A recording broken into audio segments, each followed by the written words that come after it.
Dans le souci permanent de contribuer universellement au bien-être de l'humanité par les substances biologiques naturelles, l'ONG Savoie d'Afrique Plus et SAP Laboproduction, dont les spécialités sont le foie et les organes de reproduction du consultant international en phytothérapie, le sachant Tokenglele, alias Dr Gampin, vous invite à consommer son complément alimentaire que voici.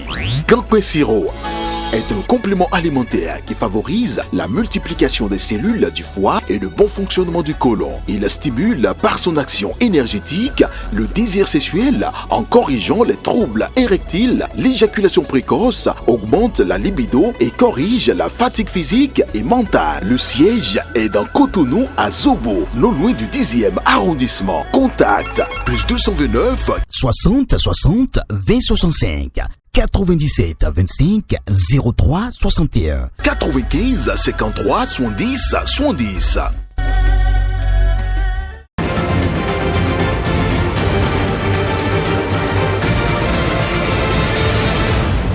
Guérit TV Monde, le leader des Web TV au Bénin. Édition du soir sur Guérit TV Monde. Mesdames et messieurs, bonsoir. Voici le sommaire. De retour de son exil, l'ancien député Atao Mohamed Renouko remobilise sa troupe pour une victoire lors des prochaines joutes électorales. Le message de l'ancien président du parti Réseau Atao aux militants est à suivre dans ce journal. Les candidats à l'examen du certificat d'études primaires CEP, session de juin 2024, connaissent désormais les épreuves dans lesquelles ils seront évalués en éducation artistique et en éducation physique et sportive. Hors de nos frontières, en RDC, 8 militaires ont été condamnés à mort pour lâcheté et fuite devant l'ennemi. Mesdames et messieurs, voilà tout pour le sommaire, le développement dans un instant. À nouveau, bonsoir. Comme je l'annonçais dans le sommaire, le dessin en éducation artistique, l'endurance et le lancer de balles en éducation physique et sportive, EPS, ont été tirés au sort par les représentants des candidats à l'examen du certificat d'études primaires CEP. À l'issue de ce tirage au sort qui s'est déroulé ce vendredi 3 mai 2024, les enseignants des classes du CM2 et les directeurs d'école vont accentuer les révisions sur ces épreuves pour permettre aux candidats de donner le meilleur d'eux-mêmes à partir du lundi 3 juin 2024, date de démarrage de l'examen de CEP. Sur un autre volet à présent, l'ancien député Atao Mohamed Renouko a rassemblé ses militants politiques ce jeudi 2 mai 2024 pour une remobilisation collective en vue des prochaines échéances électorales. C'était l'occasion pour l'élu de réaffirmer son appartenance au parti présidé par Abdoulaye Biotchane, le bloc républicain. Voici le compte-rendu. Pour les incrédules, Atao Mohamed Renouko est bien vivant et de retour sur sa terre natale pour relever de nouveaux défis. C'est son deuxième contact après son retour d'exil avec ses militants d'Akpakpa qui se sont réunis massivement au siège du réseau Atao à Cotonou ce jeudi 2 mai 2024. Ils sont tous heureux de rencontrer et de toucher l'homme revenu avec la bonne nouvelle.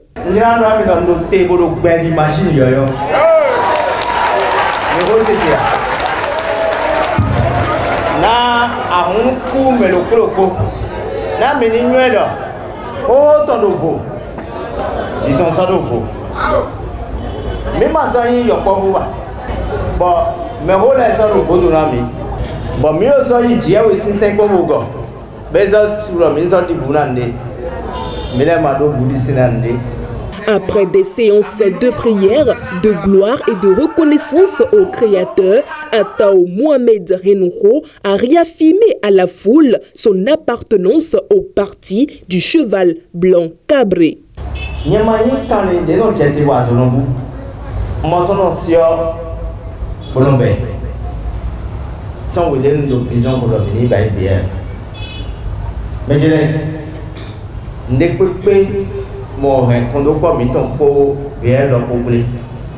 Il ne m'a pas mis dans comme pas mis dans le état de ménage changer. Bien des va mettre là. Ou là déjà mina bibaï. Mais il n'y a pas mis dans.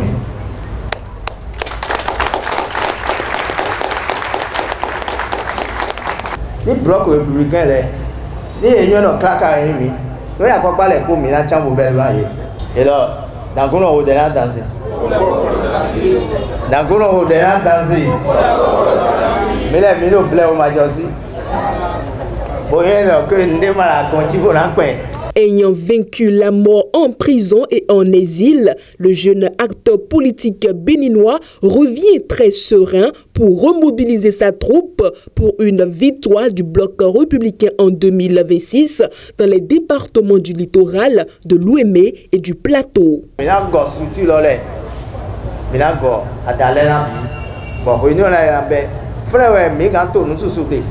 Frère Minanyo donc frère Minton est sorgongo. Frère Minanyo honorable est encore là, debout et plus fort qu'avant. L'ex-président du réseau Atao met ainsi en ordre de bataille sa troupe pour un véritable combat politique. Il doit l'ami, on sait. Et la structure qui est ici, il est nos démocrates, il est nos IP, il est nos BR. Il y a une colloque. La récréation est terminée. Et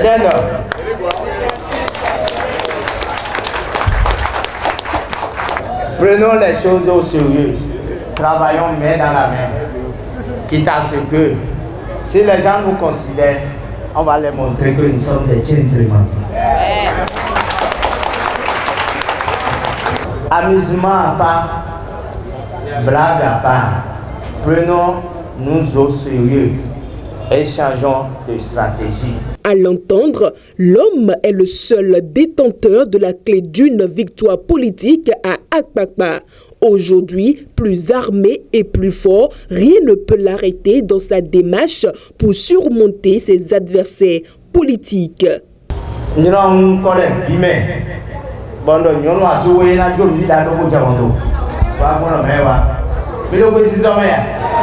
je suis très sérieux et je voudrais vous assurer que le meilleur reste à venir. Mes chers compatriotes, mettez-vous au travail. La politique ne se gagne pas sur les réseaux sociaux. C'est faux. La base d'Akpakpa, la base de la 13e circonscription n'est pas une base naïve. Nous devons nous mettre au travail, mes chers compatriotes. Nos esprits doivent se prendre au sérieux. Nous devons élargir nos structures et accepter tout le monde et travailler main dans la main pour le succès. Ces jeunes, ces femmes et ces hommes qui ont répondu favorablement à l'appel de l'élu de la 6e et 7e législature sont prêts à soutenir et à accompagner Atao Mohamed Henro dans sa nouvelle lutte politique. Le monde entier célèbre ce vendredi 3 mai 2024 la 31e édition de la Journée mondiale de la liberté de la presse. La presse pour la planète, crise environnementale et urgence du journalisme est la thématique de l'édition 2024 de cette célébration. Quelques journalistes de la ville de Porto Novo ont opiné sur cette thématique. Suivez-les au micro de Fauzia Sefou et Patrice Ayontan. La crise environnementale, oui, ça soulève la question de la montée ces derniers temps, l'importance de la montée ces derniers temps de la crise climatique qui bouleverse les écosystèmes, mais en difficulté la vie de plusieurs milliards de citoyens de nos États.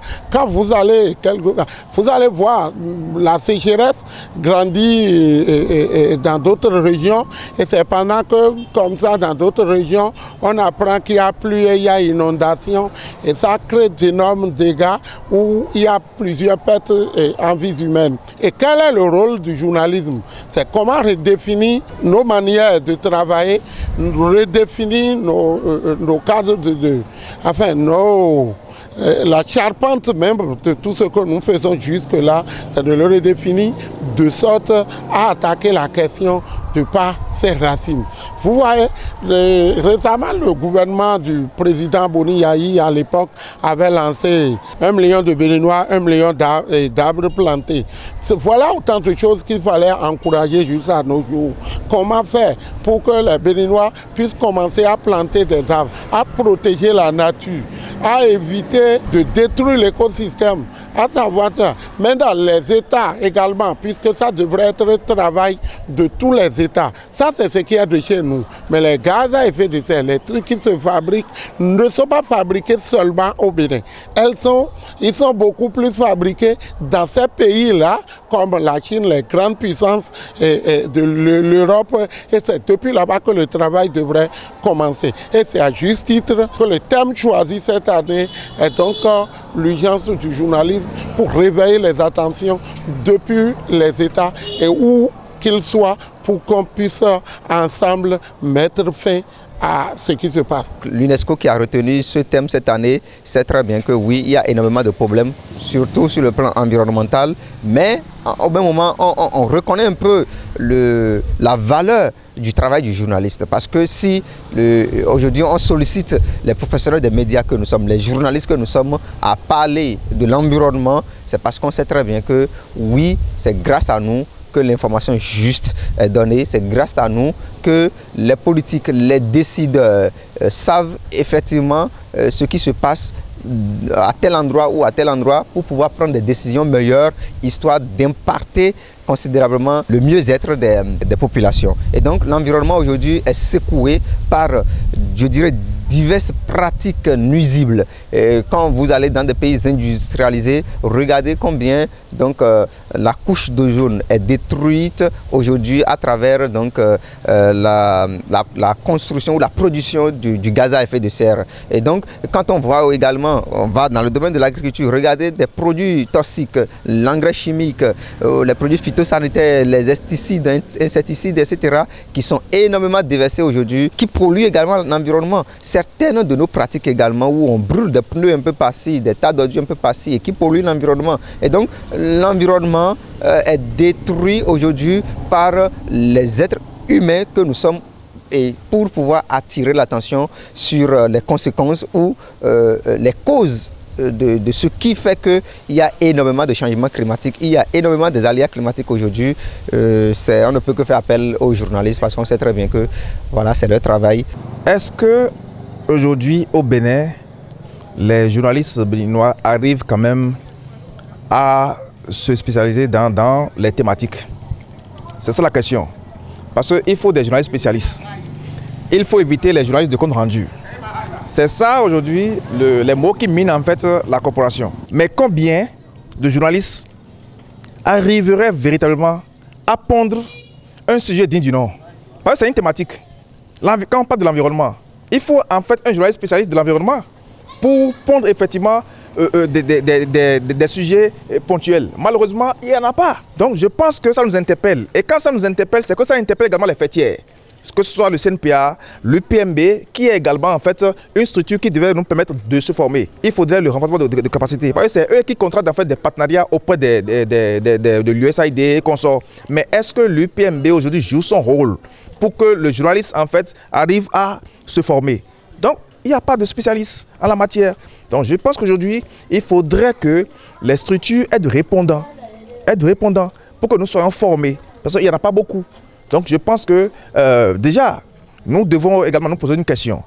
La question est celle-ci. Le 3 mai pour nous, est-ce que nous arrivons à faire un bilan de notre passé, de notre présent, de notre futur?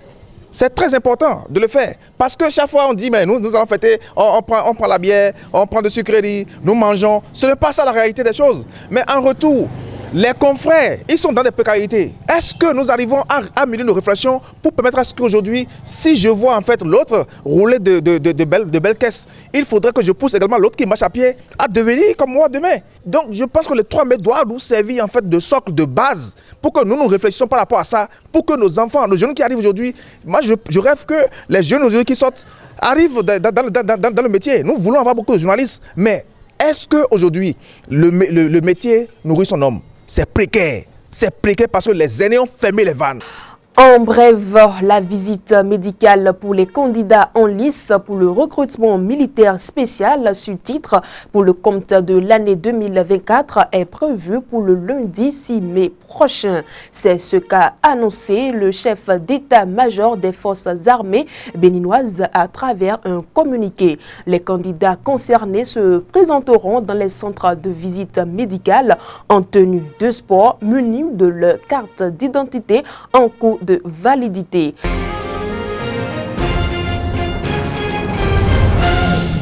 En bref, comme je l'annonçais en titre, 8 militaires congolais dont 5 officiers ont été condamnés à mort pour lâcheté et fuite devant l'ennemi. C'était ce vendredi 3 mai par un tribunal militaire à Goma dans l'est de la République démocratique du Congo où la rébellion du M23 progresse.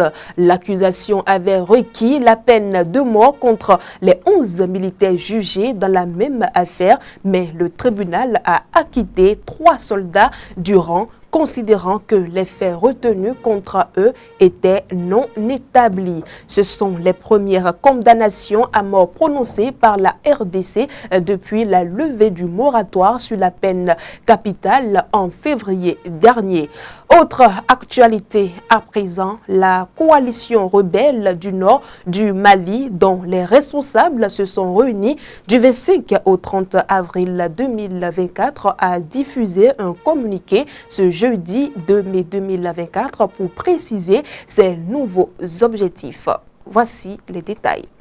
Le cadre stratégique pour la défense du peuple de l'Azawad, CSPDPA, combat désormais non seulement pour la protection des populations, mais aussi pour obtenir un statut propre pour les régions du Nord désignées sous le thème d'Azawad. Un statut politique et juridique pour l'Azawad. Cette formule du cadre stratégique pour la défense du peuple de l'Azawad a le mérite de n'écarter aucune option et de concilier les différentes tendances représentées au sein de la coalition rebelle, à la fois les indépendantistes issus de la coordination des mouvements de l'Azawad et les partisans de l'unité du Mali issus de la plateforme. Ces 2 regroupements ont été dissous pour se fondre dans la nouvelle structure annoncée la semaine dernière, le cadre stratégique permanent pour la paix, la sécurité et le développement, CSP-PSD, est devenu le cadre stratégique pour la défense du peuple de l'Azawad, CSP-DPA, du nom qu'il donne aux régions du Nord. En clair, les rebelles combattent désormais soit pour l'indépendance des régions du Nord qu'ils ne pourraient obtenir que par les armes, soit pour une autonomie de ces régions au sein de l'État du Mali.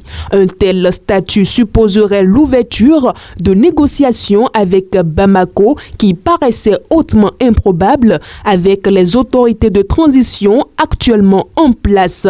Ces dernières considèrent les rebelles comme terroristes et refusent tout dialogue avec eux. Aujourd'hui, seule la guerre est donc envisageable, mais le CSP se projette dans l'éventualité d'un pouvoir politique malien futur plus conciliant. Rappelons qu'en 2015, les groupes armés indépendantistes du Nord avaient accepté d'enterrer cette revendication en échange d'une forte décentralisation des pouvoirs de l'État. Mais l'accord de paix signé à l'époque, dont la mise en œuvre s'est révélée plus que laborieuse, est désormais rompu. Sur le terrain, les rebelles ont été chassés de leur fief de Kidal par l'armée malienne et Wagner en novembre dernier et n'ont pas, à ce jour, enclenché la contre-attaque qu'ils promettent.